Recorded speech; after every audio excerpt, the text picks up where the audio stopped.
इस कहानी को आपको बहुत ही ध्यानपूर्वक सुनना और समझना होगा। इस कहानी की हर एक सीख को अपने जीवन में उतारना होगा, तभी इस कहानी का मकसद पूरा हो सकेगा। क्योंकि इस कहानी में कुछ ऐसे रहस्य हैं, कुछ ऐसी बातें हैं जिसे जानने के बाद आपको ये एहसास होगा कि आपका सबसे बड़ा धन क्या है।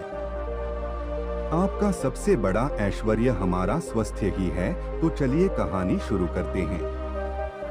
दोस्तों, इस दुनिया में ताकतवर को ही नेति की यहाँ जगह मिलती है, कमजोरों की यहाँ कोई जगह नहीं। यह बात आपने सुनी ही होगी और इस बात से आप भली भांति परिचित भी होंगे। इस बात में कोई शक नहीं कि पुराने जमाने में जो लोग हुआ करते थे वह आज के जमाने की इंसानों से कहीं ज्यादा ताकतवर थे। और ऐसा इसलिए है क्योंकि वे लोग जिंदा रहने के लिए खाना खाते थे और आजकल के लोग सिर्फ जीभ के स्वाद के लिए खाना खाते। आप एक और तथ्य से वाकिफ होंगे कि एक रोटी से 10 गुना ज्यादा ताकत आटे में होती है, आटे से 10 गुना अधिक ताकत दूध में होती है और दूध से 8 गुना अधिक ताकतवर मांस आहार होता है और मांस आहार से 10 गुना ज्यादा ताकतवर घी होता है।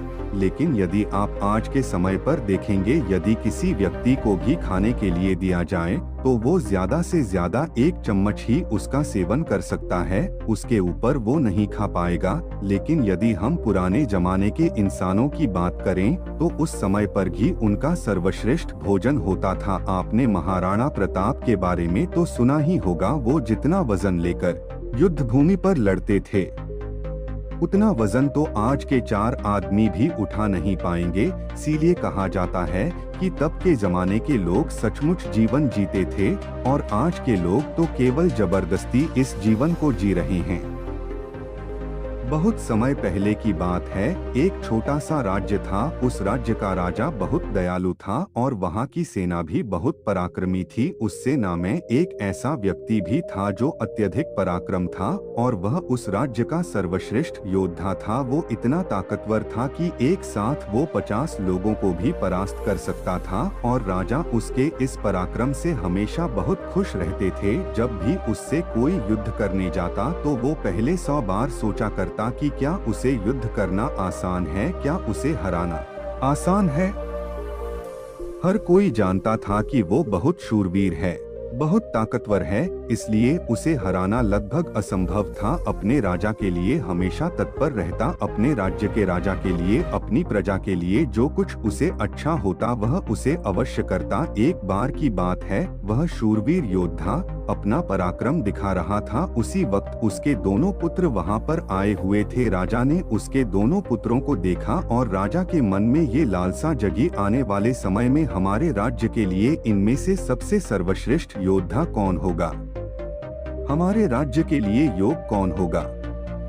यह बात जब उस योद्धा के कानों में पड़ी तो वो अत्यधिक चिंतित हो गया। उस योद्धा के 2 पुत्र थे। जो बड़ा वाला बेटा था वो हर चीज का हुनर सीख चुका था, फिर चाहे वो तलवारबाजी हो, लोगों से बोलना हो, आंख से खेलना, हर तरफ की चालबाजी से वो संपूर्ण था। उसे जो कुछ भी सिखाया जाता वह उसे सीखने में निपुण था। वो बहुत जल्द उस विद्या को, उस कला को सीख जाता था। यदि हर कोई यही कहता कि अगला योद्धा यही होगा, यही हमारे राज्य के लिए सर्वश्रेष्ठ योद्धा बन सकता है, लेकिन उस योद्धा का एक छोटा पुत्र भी था जो बहुत कमजोर था, जिससे कोई भी चीज सीखने में अत्यधिक समय लगता था और उसे देखकर कोई भी यह नहीं कहता था कि यह कभी योद्धा बन सकेगा। उसे उसके पिता ने बहुत कुछ सीखने का प्रयास किया, लेकिन वह कभी भी कुछ सीख नहीं पाया। ना ही तो वह अच्छी तलवारबाजी कर पाता था, ना ही उसे एक योद्धा की तरह जीना आता था। वो हमेशा आलसियों की तरह पड़ा रहता। जब भी वो योद्धा अपने दोनों पुत्रों को एक साथ देखता तो उसे बहुत चिंता होती, उसे बहुत तकलीफ होती, क्योंकि वह अपने दोनों पुत्रों को एक समान बनाना चाहता था। वो अपने दोनों पुत्रों में कोई फर्क नहीं समझता था। लेकिन जब भी कोई ये कहता कि बड़ा पुत्र अत्यधिक बलवान है,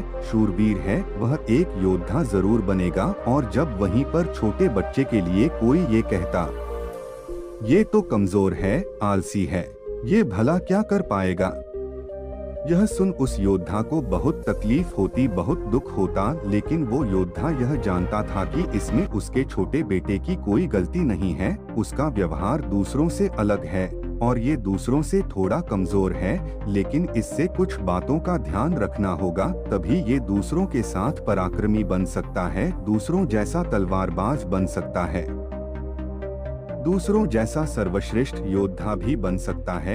इस बात का ध्यान रखते हुए वो योद्धा अपने उस बेटे को लेकर एक गुरु के पास पहुंचा। ये वही आश्रम था जहां उस योद्धा ने भी शिक्षा ग्रहण की थी। वह उस गुरु को भली भांति जानता था और ये भी जानता था कि वो गुरु उसके छोटे बेटे को शिक्षा अवश्य देंगे, जिससे वहाँ भी अन्य लोगों की तरह पराक्रमी और शूरवीर बन सकता है। वो भी उन गुरु के पास ले गया, उन्हें प्रणाम किया और कहने लगा, हे गुरु, मैं चाहता हूँ कि मेरा बच्चा आपसे शिक्षा ग्रहण करें। ये थोड़ा आलसी है, थोड़ा कमजोर है और ये कभी कुछ सीखना ही नहीं चाहता, जबकि मेरा बड़ा बेटा बहुत साहसी है, शूरवीर है, ताकतवर है, पराक्रमी है और इस राज्य को ऐसे ही लोगों की आवश्यकता है। लेकिन मेरा ये छोटा बेटा, जो कि मेरी चिंता का कारण बना हुआ है, मैं चाहता हूँ कि अभी पराक्रमी बने, शूरवीर बने, ताकतवर बने, ताकि इस राज्य का हर कोई इसके भी गुण गाए। मैंने बहुत प्रयास किए,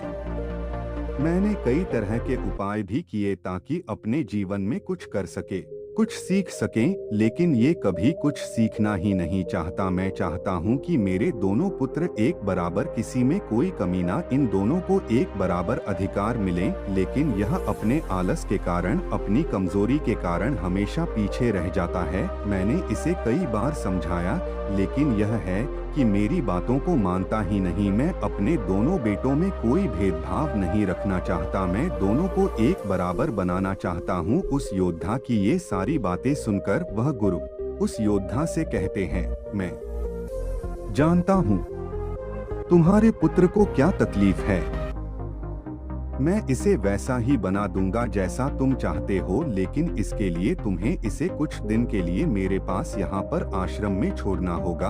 और मैं तुम्हें यकीन दिलाता हूँ कि जब तुम वापस इसे लेने जाओगे तो तुम्हें तुम्हारा यह पुत्र इस प्रकार नहीं दिखेगा। इसकी जगह पर तुम्हें वो पराक्रमी, वो ताकतवर बेटा मिलेगा जैसा तुम चाहते। वह गुरु अत्यधिक आत्मज्ञानी थे, बस उस योद्धा के पुत्र को देखकर यह समझ चुके थे कि उसे क्या तकलीफ है और उसे किस तरह से ठीक किया जा सकता है, उसे किस तरह से पराक्रमी बनाया जा सकता है, क्योंकि आखिर वो एक ऐसे योद्धा का पुत्र है जिसे अभी तक कोई हरा नहीं सका था। बस उसे इस बात का एहसास करवाना ही काफी था। उस गुरु के कहने पर अपने पुत्र को वहीं पर छोड़कर वापस अपने घर की ओर लौट जाता है। उसके बाद उस योद्धा का वह पुत्र एक शिष्य बनकर उन गुरु के आश्रम में रहने लगता है, वहाँ के सारे कामकाज करने लगता है, वहाँ पर वो सीखने लगता है, समझने लगता, और इसी प्रकार कई दिन बीत जाते हैं।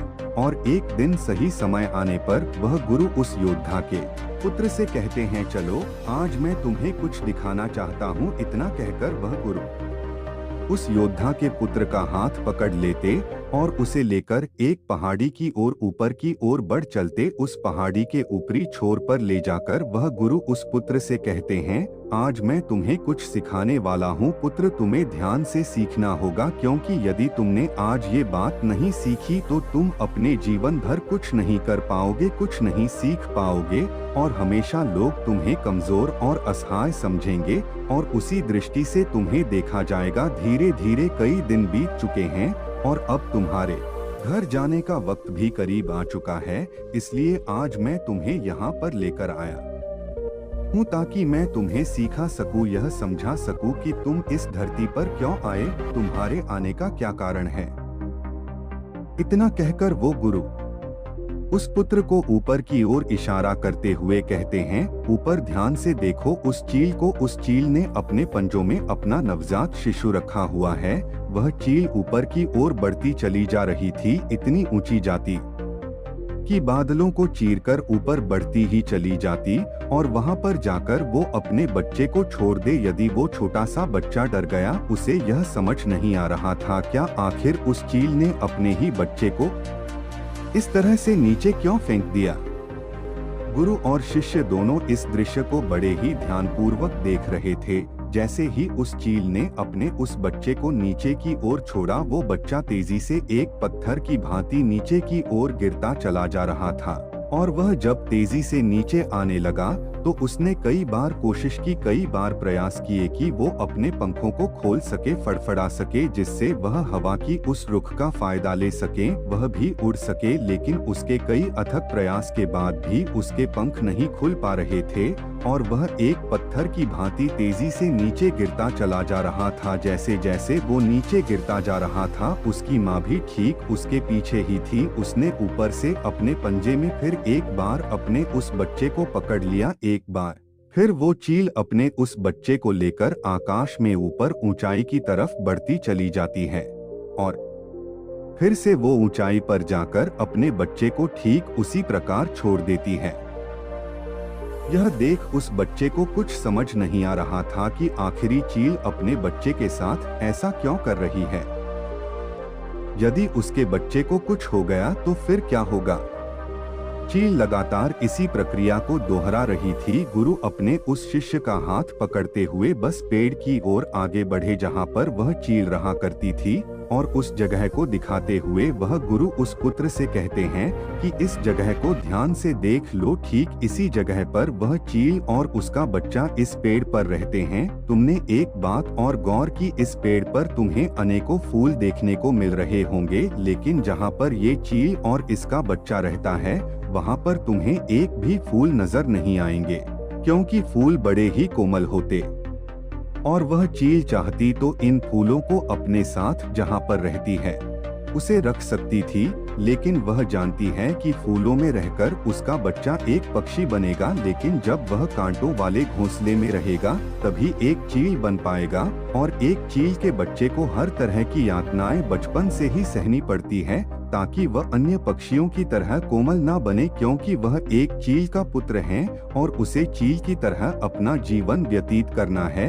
यदि वो बाकी पक्षियों की तरह बनेगा तो उसमें चील वाले वो स्वभाव नहीं होंगे और ना ही उसे कोई चील का पुत्र कह सकेगा। ठीक इसी प्रकार तुम भी एक शूरवीर योद्धा के पुत्र हो। यदि तुम चाहो तो अन्य लोगों की तरह अपना जीवन व्यतीत कर सकते हो।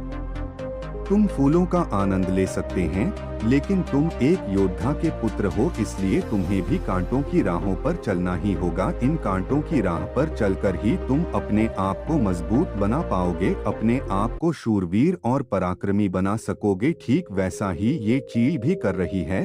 वह भी अपने पुत्र को पराक्रमी और शूरवीर बना रही है। वो अपने बच्चे को उड़ान भरना सिखा रही हैं। वह बार बार जाकर अपने बच्चे को इसीलिए नीचे पटक रही है ताकि उसका बच्चा खुद ब खुद उड़ान भरना सीख ले। जब भी चील किसी को जन्म देती है तो हर बार उसे वही सिखाना चाहती है जो उसने सीखा है।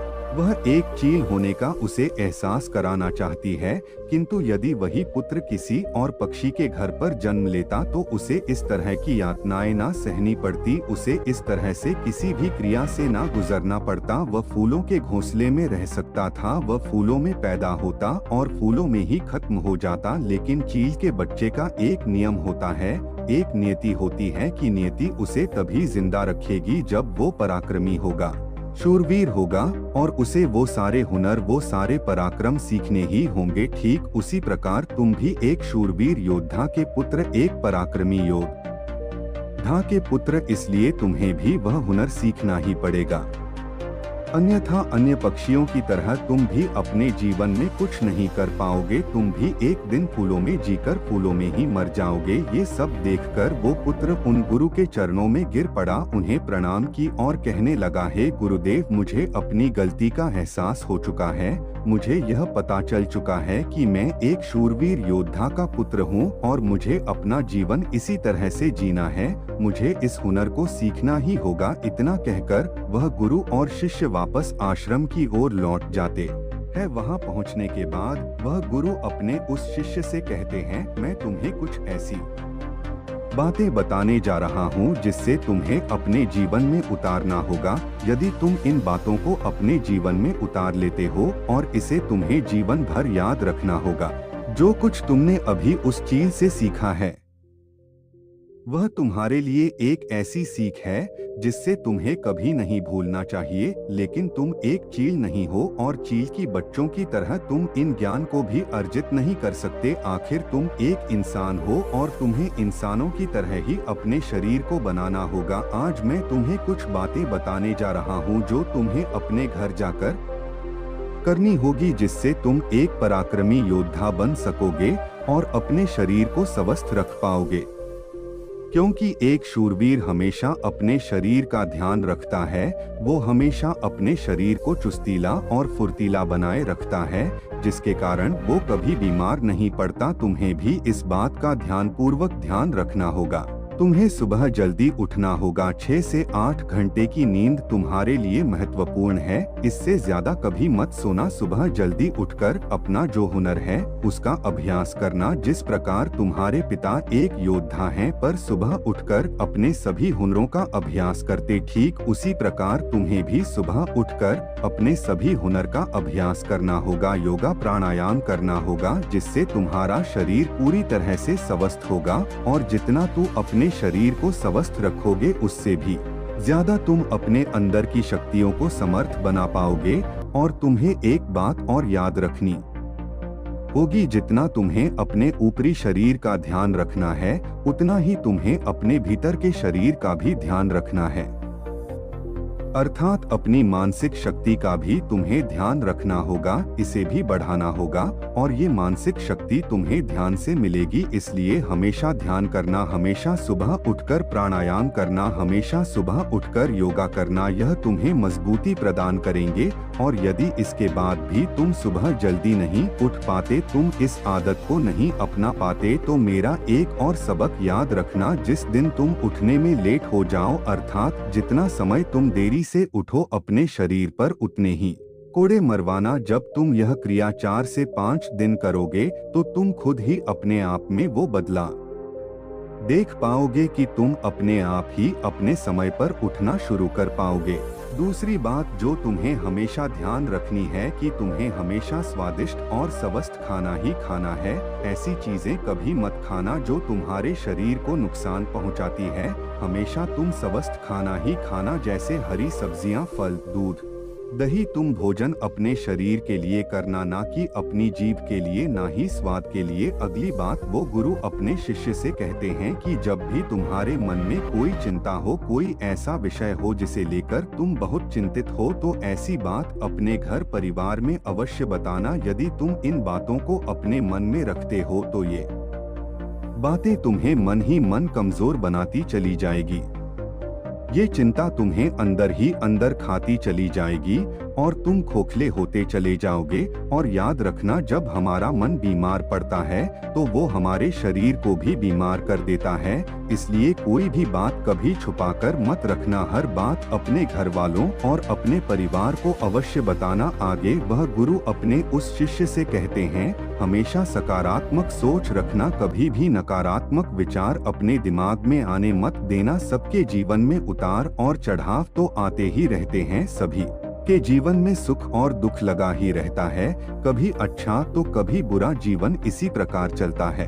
तुम्हारे जीवन में समय चाहे कैसा भी क्यों ना आए, लेकिन तुम्हें हमेशा एक सकारात्मक सोच ही अपनानी है, जिससे तुम अपने जीवन में आने वाली कठिन से कठिन परिस्थितियों का सामना हंसते हुए और बड़ी ही सरलता से उसका सामना कर सको और जीवन में आगे बढ़ पाओगे। अगली बात जो तुम्हें याद रखनी चाहिए, क्यों तुम्हें हमेशा मुस्कुराते रहना है, क्योंकि एक योद्धा यदि चिंतित हो तो उसका राज्य भी चिंतित हो सकता है और तुम्हारी मुस्कुराहट से ही सबको ताकत मिलती है। तुम एक शूरवीर योद्धा के पुत्र, तुम्हारी हंसी तुम्हारे चेहरे से अलग नहीं होनी चाहिए। तुम्हारा मुस्कुराते रहना ही तुम्हारे और तुम्हारे राज्य के लिए उचित है और ये तुम्हारे राज्य को एक सकारात्मक ऊर्जा प्रदान करता है और तुम्हारा मुस्कुराते रहना तुम्हारे लिए भी अच्छा है। यह तुम्हारे भीतर सकारात्मक ऊर्जा का प्रवाह करता है। गुरु अपने उस शिष्य को आखिरी सीख देते हुए कहते हैं, हमेशा अपने जीवन में दान पुण्य करते रहना, तो इससे कभी पीछे मत हटना। तुमने देखा होगा कि राजा महाराजा ऐसे होते हैं, क्यों दान के समय पर उनसे जो मांगा जाए वो सब देने के लिए तैयार हो जाते। फिर चाहे आप उनका राजपाट ही क्यों ना मांग ले, दान पुण्य करना अत्यधिक जरूरी है। और ऐसा नहीं कि दान में तुम केवल धन ही दो, तुम किसी की मदद भी कर सकते हो। इसलिए दान पुण्य के समय पर तुम्हें कभी पीछे नहीं हटना चाहिए। जब हम दान करते हैं तो हमारे मन में एक अजीब सी खुशी महसूस होती है, हमारा मन बहुत खुश होता है, हम बहुत अच्छा महसूस करते हैं और ये खुशी हमारे शरीर को और भी ज्यादा मजबूत बनाती है। लोगों में यह गलत धारणा है कि जब हम दान करते हैं तो हमारी संपत्ति घटती है, लेकिन ऐसा नहीं है।